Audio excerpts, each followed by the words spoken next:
நமக்கு இந்த டிவி பார்க்குற பழக்கம்லாம் இல்லங்க. காலையில பால் பொங்க நேரம் ஆயிருச்சுன்னு இந்த டிவிய திரும்பி பார்த்துப்புட்டேன். அதுல நம்ம எடப்பாடியார் சொல்றாரு, திமுக கட்சிக்காரன் நடத்துற மருத்துவமனைக்கு உங்க உறவினர் யாராவது ஆப்ரேஷன் பண்ணியிருந்தாங்கன்னா, அதிமுக நடத்துற ஆஸ்பத்திரியில போய் அத செக் பண்ணி பாருங்க, ஸ்கேன் பண்ணி பாருங்கன்னு சொல்றாரு. இல்லையா நடுநிலையான ஒரு மருத்துவமனையில போய் பாருங்கன்னு சொல்றாரு. கடைசி வரைக்கும் இந்த அரசு மருத்துவமனையோட தரத்த உயர்த்த மாட்டாய்ங்க போல. இந்த மாத்திரை வடலையும், மூத்திர வடலையும் தான் கடைசி வரைக்கும் இருக்கணும் போலயே! யாராவது திராவிட முன்னேற்ற கழகம் நடத்துகின்ற மருத்துவமனையில் போய் ஆபரேஷன் பண்ணி இருந்தா நீங்க போய் ஸ்கேன் பண்ணி பார்த்துக்குங்க, உள்ள உறுப்பு இருக்குதா இல்லையான்னு பார்த்துங்க.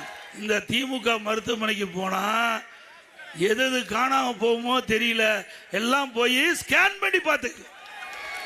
இனிமேல் திமுக காரர் நடத்துற மருத்துவமனைக்கு போயிடாதீங்க. போவீங்களா? அப்படியே போயிருந்தாலும் உற்றார் உறவினர் நண்பர் யாராவது இருந்தா போய் நம்ம அண்ணா திமுக கட்சி, நம்ம அண்ணா திமுக நடத்துகின்ற மருத்துவமனைக்கு போங்க.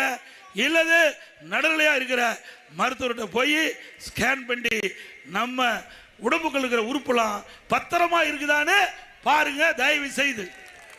அப்ப கடைசி வரைக்கும் இந்த அரசு மருத்துவமனையோட தரத்தை உயர்த்த மாட்டாங்க போல. மாத்திரை வாடலையும் மூத்திர வாடலையும் தான் இருக்கணும் போலயே.